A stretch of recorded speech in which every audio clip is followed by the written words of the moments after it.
Euskadiko gastronomia eta elikadura plana aurkeztera gatoz, eta nolabait aurkezpen hau ezin genuen egin zuek kontutan izan gabe. Hau da, zuek izan zerate pixko bat hori lantzen lagundu diguzuenak eta zuekin egin behar genuen gaur aurkezpen hau. Aurreko urtean ikusi dugu, aurreko apirilean, apirilak 3, ikusi dugu bideoan, elkartu ginen Kursalen, talde desberdinak egintzen dituzten, hasieran egon nintzen, gero zuek jarraitu zen duten, eta nik usteet hortikan aurrera egitasmo honek gorputz hartu dula. Egitasmo honek interesa duelako, ez bakarri zuentzako, herri bezala interesa duelako. Eragile askorentzat da garrantzitsua, zuentzat eta beste hainbatentzat. Eta esan dugun bezala, alkateak aipatu duen bezala, herri bezala guretzako garrantzitsua delako. Gastronomia eta elikadura gure herrian ezin dira uztartu edo ezin dira pentsatu gabe alde batetikan gure tradizioa, gure kultura, gure natura, bertan guztia txertatuta dagoelako. Ezin dira pentsatu bakarrikan, baizik eta herriaren kontzeptuan daude. Baina plan honek zerbait erakuste baldin badigu, hori da orain arte elikadurak eta gastronomiak izan dituela gauza on asko, izan dituela arrakasta asko, baina elkarrekin lantzen baldin badugu aukera desberdinak lantzeko aukera degula eta aukera gehiago sortuko direla ondo zaintzen baldin badugu. La pregunta quizá pueda ser hoy, siendo la gastronomía y la alimentación en Euskadi un sector tan importante, algo que nos caracteriza tanto, ¿por qué hasta ahora no habíamos trabajado de forma conjunta? ¿Por qué cada uno había estado trabajando bien, pero sin estar de alguna forma en esa cadena de valor que hemos estado observando en el vídeo? Bueno, pues a esto quiere dar respuesta este plan. Esto es un instrumento compartido que hemos elaborado entre todos y un instrumento que pretendemos que sea vivo, es decir, que no solo lo que tenemos en este momento sea válido, sino que vayamos incorporando nuevos aspectos y que en definitiva no sea un libro, un cuaderno, una serie de páginas que están escritas pero que dejamos en una balda y no las volvemos a mirar nunca más, sino que sea un elemento que nos permita trabajar, compartir experiencias e irlo mejorando de día a día. Todos queremos que estéis reflejados, que estéis representados y que en la medida de lo posible, insisto, pueda ser un instrumento vivo que se puede ir mejorando con el tiempo. Es un instrumento en el que hemos trabajado todos, en el que habéis participado y en el que queremos trabajar nuevas oportunidades. Gure lankidetza indartzen baldin badugu, honek aukera asko sortuko ditu eta horiek dira landu nahi ditugunak. Orain arte ondo egin dana sakondu eta noski jarraitu egiten, baina baita ere etorkizunak markatzen dizkigun beste hainbat ildo landu nahi ditugu. Eta zergatikan egin dugu plan hau integrala bai eta gainera integratzaile nahi duguna izatea. Arrazoi batzuk badira eta nik batzuk azpimarratu nahi nituzke. Batetikan, erakundeen arteko lana delako, publiko eta pribatuen arteko lana. Alde batetikan, saiatu gera Jaurlaritza bertan, hainbat sail elkarrekin lantzen, baina ez bakarrikan Jaurlaritzan, baizik eta aldundiekin eta guztiei eskerrak egin duzuen lanagatik, eta publikoak eta pribatuak elkarrekin, gu bakarrikan ezin dugu egin guzti hau zuek ez baduzute benetan konpartitzen eta ez badiguzue esaten nondikan ikusten duzuen gauzak gertatzen direla. Bestalde batetikan, etorkizuna nolabait nola joango den, nola markatuko dugun, nola eraikiko dugun eta nola landuko dugun markatzen diguelako. Espezifikoa eta erreala nahi dugu izatea. Hau da, egingarriak diren ekintzak jarri ditugu. Ez dugu gure ustez behintzat ez dituzue jarri ekimen irrealak edo hemendikan 20 urtera egin behar direnak. Baizik eta gaurtikan aurrera, gaur egiten ari zatenak eta gaurtikan aurrera egin behar direnak. Eta beti bezala emaitzetara bideratuta. Emaitzetara ekintza zehatzak bideratuta. Si tenemos por tanto en cuenta todo lo que hemos estado haciendo, vamos a analizar cómo se encuentra ubicado este plan estratégico, este plan de gastronomía y alimentación dentro de lo que es el plan de gobierno. Nuestro gobierno en estos momentos trabaja con un diseño de esas características que está alineado con el Plan de Desarrollo Sostenible o la Estrategia de Desarrollo Sostenible de la ONU, que está trabajando de la UNESCO, perdón, que está trabajando sobre 5 Ps. Por una parte, tenemos la parte naranja, que es la parte en la que estamos trabajando sobre todo con la prosperidad, ¿vale? La parte verde, que es la del medio ambiente, la del planeta, la azul clarita, que es la de paz. Vamos con la tercera P. Las otras azules son las de las personas y tenemos una morada que no incluye, no tiene un plan específico en el Gobierno, pero que está imbricado en cada uno de ellos, que es la del partenariado. El partenariado público-privado para nosotros no tiene, vamos a decir, un círculo específico porque está imbricado en cada uno de nuestros planes. Y si observamos este plan de gastronomía y alimentación, decimos, ¿dónde aparecería? Pues yo creo que este incluye bastantes Ps. Evidentemente, la del partenariado está claro que la considera, estamos aquí públicos y privados, la de la prosperidad porque pretendemos llevar adelante una serie de estrategias que nos permitan ir creciendo, la del planeta, puesto que toda la alimentación y toda la producción alimentaria está muy asociada al medio natural, e incluye a las personas, por supuesto, las ponemos en el centro de lo que queremos desarrollar. Por tanto, yo creo que de las 5 Ps, en este plan estamos trabajando con 4 de ellas, perfectamente ubicado en la estrategia de Gobierno, por tanto. Si además, ponerinda, bai, ez dakit nik, vale, ondo. Bueno, kontsideratuz bideoan aipatu dan bezala, gastronomia eta elikadura kontsideratu nahi dugu baliokate osoan zer egiten duen. Hau da, sektore bezala guztiak landu nahi ditugu era orokor batean. Eta nik uste diapo honetan ikusten dela oso argi zer esan nahi dugun guzti honekin. Askotan pentsatzen da, eta batek baino gehiago esaten dit, daukazun departamentu zabal horretan, egun batean hegaluzea hitz egiten duzu eta beste egun batean nanoteknologiaz. Baina baliokate honek esaten digu gezurra badirudi ere agian hegaluzeak eta nanoteknologiak badutela zerikusia. Eta guztiak elkarrekin landuz aukera berriak ikusteko aukera ematen digula.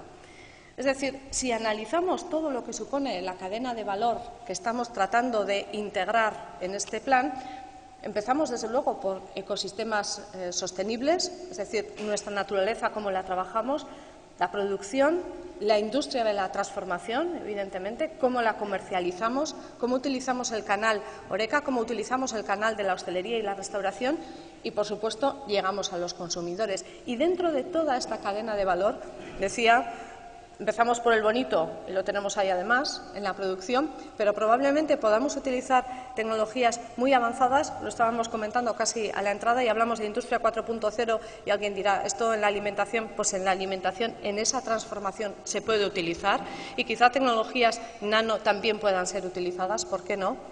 Y podemos observar que es un sector, además, o una cadena de valor que en estos momentos podemos llegar a esos números que tenemos ahí.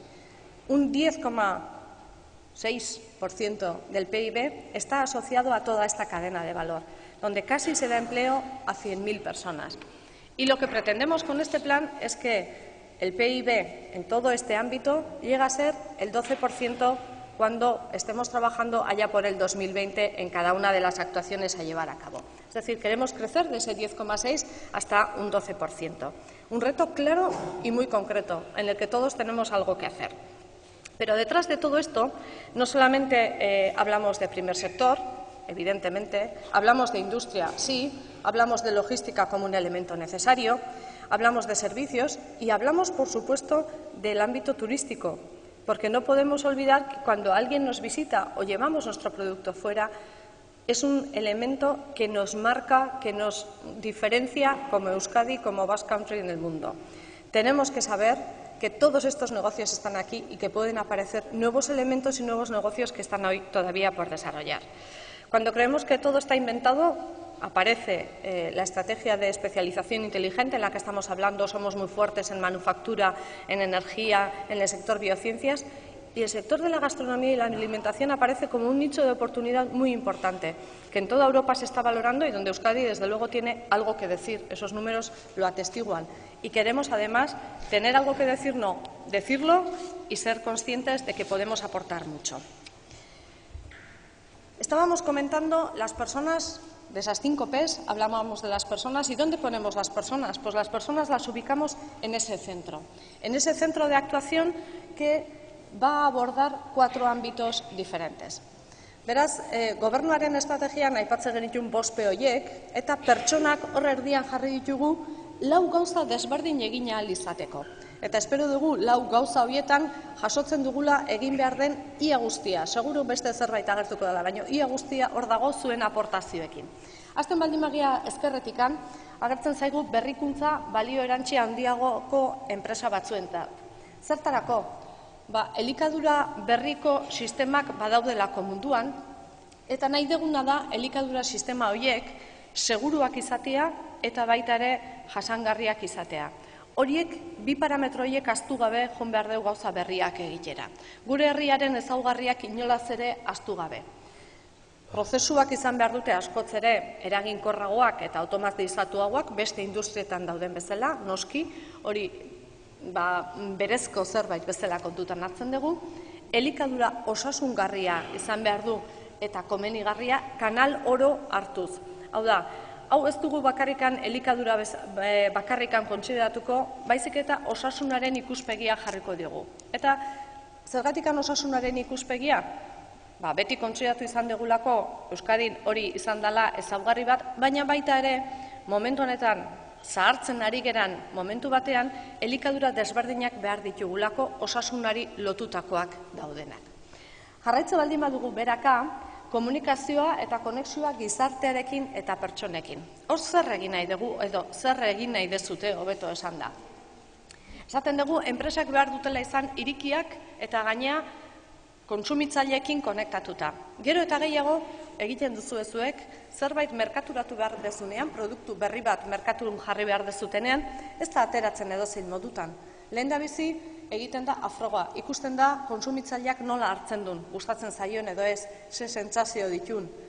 Hor badago zerregin handi bat, eta gero eta gehiago izango da, elikadura diferenteak jartzen ditugun heinean, guzti hori probatu egin beharko da. Eta hor jartzen dugu triangelu berezi bat, lehen ere aipatu dut, elikadura, gastronomia eta turismoa. Bakoitzak bestea elikatzen du eta bat bestea gabe ezin dugu ulertu. Ezin dugu egin elikadura gastronomiari begiratu gabe eta biak ezin ditugu egin turismoaren kontzeptua kontutan izan gabe. Beraz, 3 horiek nahi ditugu elkarrekin landu eta gero eta sendoago landu. Noski, gastronomia eta baliokate osoa lehenetsi behar dugu eta balioan jarri behar dugu, eta gastronomiaren kultura edatu egin behar da. Hemen oso edatuta dago, baina agien kanpoan ez gaituzte ezagutzen horregatikan. Gure kulturaren zati bat da eta hori ere saldu beharra dago. Jarraitze baldin badugu, 3. arloan izango genuke ezagutza enpresa aurreratuak izateko. Hor zer esan nahi dugu? Ez gera sartzen hainbeste teknologian, baizik eta negozio ereduen berrikuntzan. Hau da, negozioak nola jarraitu behar dute ondorengo munduan, zer egin behar dugu? Nola kudeatu behar dira pertsonak, nola erakarri talentu berria. Nondikan hasten gea formakuntza eskolak baditugu, guzti horiek sartu behar ditugu sisteman, nola lagunduko digute eta zer motatako negozioak egin behar ditugu. Teknologia bai, baina baita ere pertsonei lotutako halako berrikuntzak. Eta azkena, noski negozioa sortu, ekonomia garatu eta azken finean enplegua baita ere sortu. Hori nik uste leku guztietan agertzen dugula gobernuaren helburu bezala, ez bakarrikan gobernuarena, nik uste instituzio guztiena eta zuena ere horrela dela. Eta horretarako, hainbatetan esaten dugula, hemen ere aplikatzen da, enpresek masa kritiko bat izan behar dute, batez ere nazioarte mailara joaten geranean. Tokiko merkatuak eta kanpo merkatuak landu behar dira, tokikoak oso garrantzitsua dira eta gero eta gehiago hurbileko produktuak saldu ahal izateko eta nola produktu horiek gero kanporatu, guzti horiek uztartu behar ditugu. Enpresen iraunkortasuna eta baita ere erabaki zentroak Euskadin mantendu nahi ditugu, baita ere elikadura sektorean noski, eta enpresa ekintzailetzari lotuta hori ere landu nahi dugu, enpresa berriak sortu, edo zuen enpresatik beste zerbait berria sortu. Beraz hor, esango genuke, enplegua sortzea dela helburu eta negozioa sortzea dela helburu, ekonomiari laguntzea.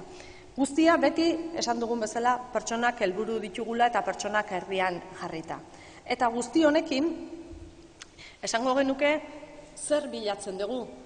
Elikadura osasungarria, ongizatea eta bizi kalitatea goi mailakoak izan daitezen Euskadin. Eta horretarako, esan dugun bezala, plan hau egongo da oso lotuta osasun sistemak egiten duen planarekin. Por tanto, nuestro sistema de alimentación tiene que ser saludable, eso es nuestro objetivo, y muy asociado a la estrategia que lleven desde el Departamento de Salud. Teniendo en cuenta todas estas características, si como misión ampliada podemos describir este plan, podríamos decir una serie de cosas, que son, ¿qué queremos hacer? Pues impulsar, promover y desarrollar una gastronomía y una alimentación que sean un sector estratégico de país y que, desde luego, tengan consideración de sector importante en cuanto que generan empleo y generan capacidad de nuevos negocios y nueva economía. Queremos, además, fomentar políticas y herramientas que promocionen la gastronomía, que promocionen la industria alimentaria, que traccionen sobre todo del producto local. Para nosotros ese producto local de calidad va a seguir siendo lo más importante en la parte inicial de la cadena de valor y que a través del turismo puedan además llevar nuestra marca por todos los lugares del mundo. Y que tengamos una cadena de alimentación, como decíamos, que sea saludable, que lo tenga dentro de su ADN casi, en esta cadena de valor, que seamos un sistema saludable. Queremos convertir a Euskadi en un referente, lo he dicho, y desde luego no lo podemos hacer solos, lo tenemos que hacer con todos vosotros. No podemos hacerlo solo como administraciones, vosotros sois los que de verdad nos lleváis por el mundo. Eta horretarako ze erronkak ditugu? Azken finean, pixka bat izango lirateke leno laburdu ditutanak. Incrementar la innovación en nuestras empresas para que tengan un mayor valor añadido, generar negocio con más actividad económica, que esté conectado con la sociedad, por supuesto, con sus necesidades y con el consumo, y generar nuevo conocimiento en las empresas avanzadas. Son los 4 ámbitos de los que estaba hablando cuando teníamos esa diapositiva ahí. Defino los objetivos estratégicos de este plan, porque después el viceconsejero Bittor Oroz centrará más los detalles de las actuaciones, y dentro de esos objetivos estratégicos, desde luego, nos queremos alinear con los objetivos estratégicos que como Gobierno nos hemos impuesto para, de aquí al año 2020, conseguir llegar a reducir el paro por debajo del 10%, conseguir incrementar el PIB industrial, al que también vosotros aportáis más allá del 25%, consolidar Euskadi como una región europea de alta innovación, donde la innovación alimentaria va a tener un papel fundamental, aumentar la esperanza de vida de nuestra población a través de una alimentación saludable, ¿por qué no?, y mejorar la distribución de riqueza, que seamos cada vez más equilibrados y la riqueza esté mejor distribuida. Voy a terminar simplemente con unos números asociados al presupuesto que se está barajando y que se está previendo en este plan. Partiendo del presupuesto de 2017, las previsiones que tenemos hasta 2020 son las de, en estos momentos, presupuesto público de alrededor de 357 millones. Alguien dirá que justo, bueno, la previsión en función del presupuesto de este año, haciendo una extrapolación a los años siguientes, llegaría a esos millones de euros, pero veis que vuestra aportación privada es muchísimo mayor. Se prevé que con esos 357 millones podamos movilizar alrededor de 2.100 millones de euros privados y que este plan pueda asociar 2.457 millones de euros en estos 4 años de implementación. Si esto es así y conseguimos llevarlo a cabo, no me cabe ninguna duda de que este sector va a ser mucho más importante de lo que ya está empezando a serlo en Euskadi.